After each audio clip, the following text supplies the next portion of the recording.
존경하는 26만 거제 시민 여러분, 안녕하십니까? 라는 인사를 하기가 무색한 시기입니다. 목포 1, 2동 지역구 의원 송미량입니다. 한시라도 빨리 고용 불안과 임금 삭감 등의 고통에서 벗어나 노동자 서민의 삶이 안정되고 지역 상권이 활기를 되찾기를 바라며 지금의 위기를 타개하고 지역 경제 활성화, 시민의 행복과 삶의 질 향상을 위해 각고의 노력을 기울이고 계신 반대식 의장님과 선배 동료 의원 여러분, 권민호 시장님과 일천여 공무원의 노고에 감사드리며 본회 방청객 및 지역 언론인 여러분께도 감사드립니다.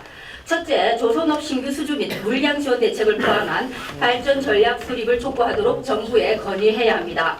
2008년 글로벌 금융위기로 기인한 세계 경기 침체와 저유가는 조선 경기 불황으로 이어져 수주 절벽으로 인한 위기감이 만연한 가운데 조선업은 해운업과 함께 구조조정의 타겟이 되었습니다. 이에 대해 전문가들은 정부와 정치권이 조선 산업에 대한 올바른 인식이나 이해가 부족한 것으로 고용 창출 효과와 경제 발전 기여도가 크고 한때 단일업종 수출액 1위에 오른 효자 산업으로 세계 최고 기술력을 자랑하는 조선업을 과잉 공급 중국에 밀려 경쟁력을 상실한 사양 산업으로 보는 시각은 오판이며 특히 1980년대 후반 조선업을 정부가 사양 산업으로 규정해 획일적 구조조정으로 한국에 1위를 내주고 중국에도 밀린 일본 사례를 반면 교사로 삼아야 한다는 의견입니다. 중국과 일본은 내수 시장의 뒷받침뿐 아니라 선박 발주에 대한 자금 지원, 해외 선주사들에 대한 초저리 선박 금융 혜택 등 국가 차원에서 조선업을 지원하고 있으며 조선업을 미래의 핵심 산업으로 규정하고 중국 정부는 중국제조 2025, 일본 정부는 조선업의 활력 재생을 위한 기본 지침을 통해 한국 조선업을 맹추격하고 있으나 우리 정부는 팔짱만 끼고 있다가 구조조정 칼날을 들이밀고 있습니다. 인위적이고 획일적인 구조조정이 아니더라도 이미 시장 원리에 의해 생존력을 상실한 협력업체는 무너져 가고 있고 협력업체 노동자들의 임금은 삭감되거나 끊기기 시작하였습니다. 얼마나 더 불안해야 하고 얼마나 더 많은 노동자가 희생되어야 합니까? 현재까지 여파만으로도 그 파급 효과는 충분히 예상 가능합니다. 푸른 블루바다와 산업욕군 블루칼러로 상징되는 블루시티 거제시가 우울한 거제시가 되지 않을까 걱정입니다.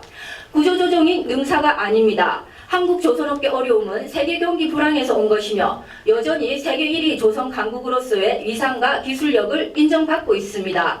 이를 유지하고 업황 회복을 대비해 정부 차원의 조선 산업 발전 전략이 필요합니다.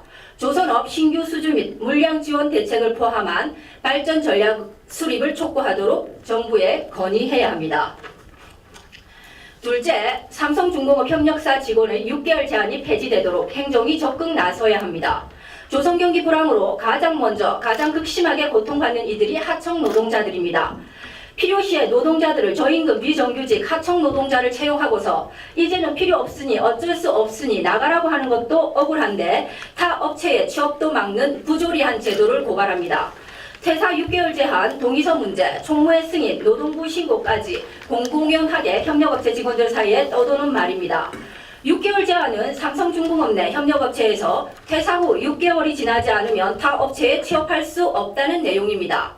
최근 삼성중공업의 협력업체에서 일자리를 잃은 한 노동자가 불행 중 다행으로 타 업체에 자리가 있어 이직하려 했으나 6개월 제한으로 실업자가 되었습니다. 이 노동자는 더 좋은 조건에서 일을 하기 위해 회사를 옮기려는 것이 아니었고 권고사직으로 퇴사하였으나 타 업체에 취업이 불가능하였고 실업급여로 연명하고 있습니다.